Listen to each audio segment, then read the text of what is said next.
Friends, welcome to my YouTube channel Shiksha Mantra में। राधा चौधरी आपका स्वागत करती हूँ आपके चैनल शिक्षा मंत्र में। कैसे हैं आप लोग? आई होप सब ठीक होंगे।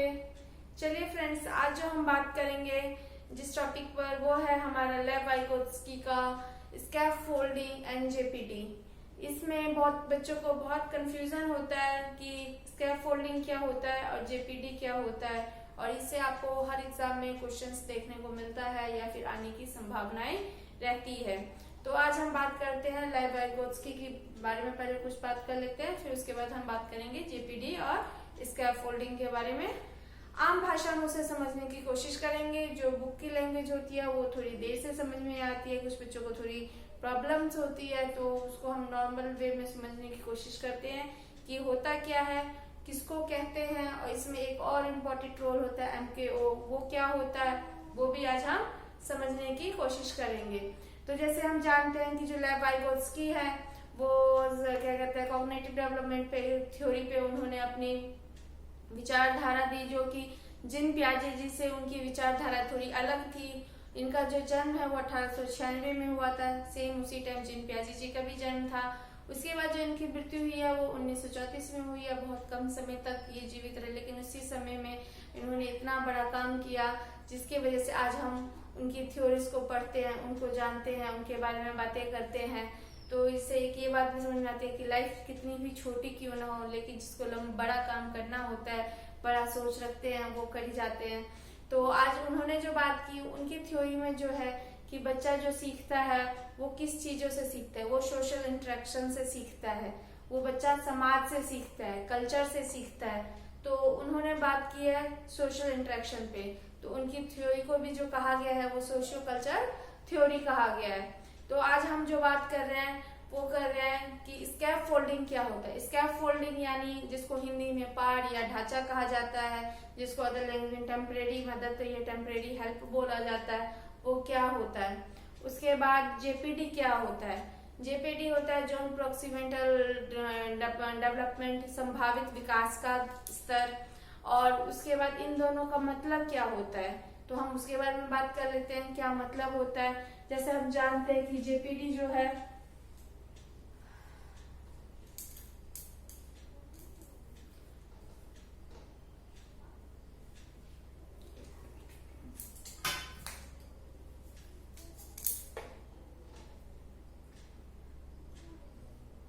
जैसे मैंने कहा हम बात करेंगे कॉग्निटिव डेवलपमेंट के बारे में।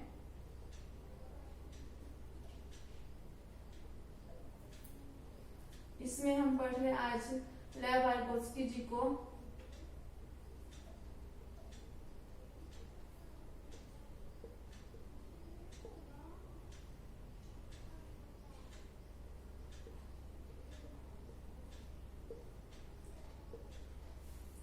बच्चे को जिसमें कंफ्यूजन रहती है वो जेपीडी एंड स्कैफोल्डिंग में होती है।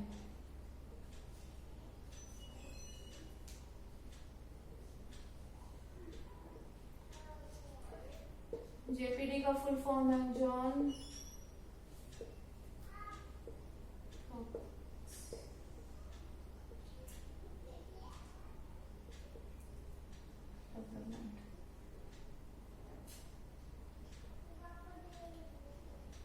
और स्कैफोल्डिंग जिसको टेम्परेरी मदद भी कहा जाता है या टेम्परेरी हेल्प भी बोला जाता है।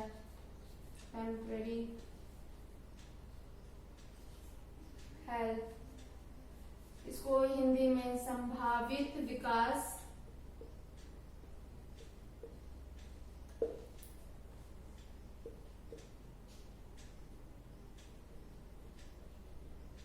स्तर कहते हैं, और इसको पाड़ या ढांचा कहा जाता है। पाड़ या ढांचा कहते हैं। तो देखिए जेपीडी जो होता है, जेपीडी का मतलब हुआ कि एक बच्चा मान लीजिए कोई अपने LAD पे पहुंच गया। LAD मतलब लेवल ऑफ एक्चुअल डेवलपमेंट, मतलब जो उसका वास्तविक स्तर है वहां पर वो पहुंच गया। उसके बाद बच्चा जो है वो जोन ऑफ प्रॉक्सिमेंटल डेवलपमेंट तक पहुंच सकता है, लेकिन वहां तक पहुंचने के लिए उसको थोड़ी मदद की जरूरत पड़ती है, किसी की हेल्प की जरूरत पड़ती है। वो हेल्प जो बच्चों को टेम्परेरी दिया जाता है उसको कहते हैं स्कैफोल्डिंग, उसको कहा जाता है पार या ढांचा। जैसे मैं एक एग्जाम्पल के जरिए आपको समझाऊंगी।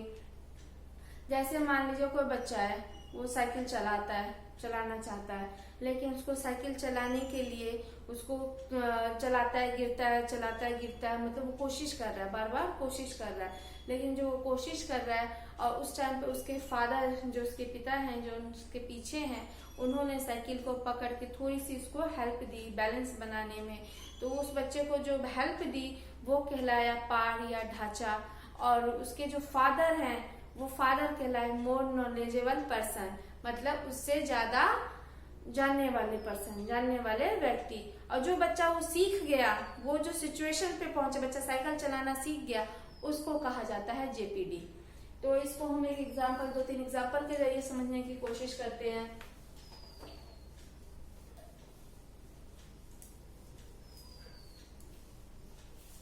जैसे मान लीजिए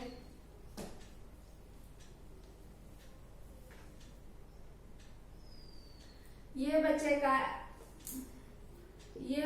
का एलएडी स्तर है, मतलब बच्चा का वास्तविक स्तर है जहाँ पे बच्चा है। और ये बच्चे का जो है यहाँ पे बच्चा पहुंच सकता है, ये है उसका पहुंचने का स्तर, जिसे हम जेपीडी बोलते हैं। अब यहाँ से यहाँ तक पहुंचने के लिए उसको अपने किसी टीचर की या किसी गाइडेंस की जरूरत है। मान लीजिए उसके टीचर हैं, वो इस बच्चा ये क्वेश्चन सीख गया, लेकिन उसका जो एक अगला स्तर है वो टीचर ने दिया, और वो तक सीखने के लिए टीचर ने बच्चे को एक टेम्पररी हेल्प दी। ये टेम्पररी हेल्प जो दी ये कहलाया स्कैफोल्डिंग या पार या ढांचा। और ये जो बच्चा यहाँ पहुंच गया, जो इसका संभावित विकास दर था, वहां जो बच्चा पहुंच गया वो कहलाया उसका जेपीडी, जोन प्रोक्सीमेंटल डेवलपमेंट।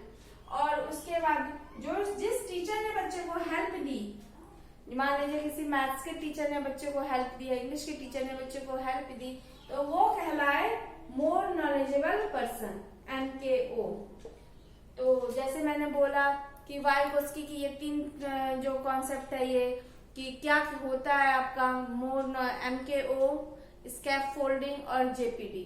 तो ये तीनों हम समझने की कोशिश की है आज की थ्योरी में, कि जो मोर नॉलेजेबल पर्सन होता है, मान लीजिए जिस बच्चे को हेल्प दी, या फिर मानिए कि ये ग्राफ के जरिए भी हम समझने की कोशिश करते हैं। बच्चा इस ग्राफ तक वो आराम से क्वेश्चंस कर लेता है, फिर टीचर ने देखा अच्छा इसका यहाँ तक हो गया, फिर यहाँ तक भी बच्चा 1-2 बार ट्राई करता है, फेल होता है, सीखता है नए तरीके से, यहाँ तक भी कर लेता है। फिर क्या हुआ, वो टीचर ने बच्चे को यहाँ के लिए एक सम दिया कि तुम यहाँ पे पहुंचो। तो यहाँ पे पहुंचने के लिए बच्चा यहाँ तक तो पहुंच गया, यहाँ तक पहुंच गया, यहाँ तक पहुंच गया, लेकिन यहाँ तक पहुंचने के लिए बच्चे को किसी की हेल्प की जरूरत पड़ी, मदद की जरूरत पड़ी। तो टीचर ने देखा कि अच्छा बच्चा तो बहुत इंटेलिजेंट है, इसका जो विकास दर है, IQ लेवल तो बहुत अच्छा है, बहुत अच्छे से कर रहा है, इसको और आगे पुश करेंगे तो बच्चा और अच्छा करेगा। जब टीचर देखते कि मेरा कोई स्टूडेंट अच्छा कर रहा है तो टीचर उसको और आगे के लिए पुश करते हैं। तो टीचर ने सोचा कि यहाँ तो कर लिया, चलो उसको आगे के लिए एक स्तर बढ़ाया जाए। तो जिसको ये स्तर दिया, यहाँ पे बच्चा पहुंचने के लिए कोशिश कर रहा है बार बार, लेकिन उससे नहीं हो पा रहा है। तो टीचर ने क्या किया, यहाँ से थोड़ी सी उसको गाइडेंस दे दी, टेम्पररी हेल्प दे दी। तो वो जो टेम्पररी हेल्प दी, उसके सहारे वो बच्चा जो है वो अपने इस विकास दर तक पहुंच गया। तो ये विकास दर जो कहलाया उसका जेपीडी कहलाया। और जो टीचर ने उसको गाइडेंस दी वो टीचर कहलाए मोर नॉलेजेबल पर्सन, MKO। तो MKO कौन हो गए, टीचर हो गए, टीचर हो गए। MKO मतलब मोर नॉलेजेबल पर्सन।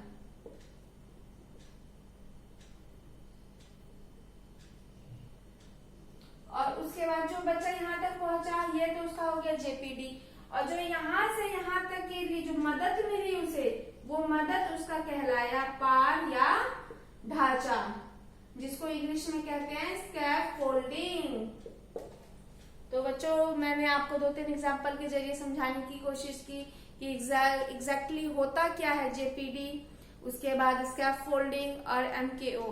तो जैसे मैंने आपको बताया कि जेपीडी जो होता है वो होता है अपने विकास, जो संभावित विकास का दर है, जहां तक आप पहुंच सकते हैं उस स्तर तक अगर आप पहुंच गए तो वो आपका जेपीडी स्तर हो गया।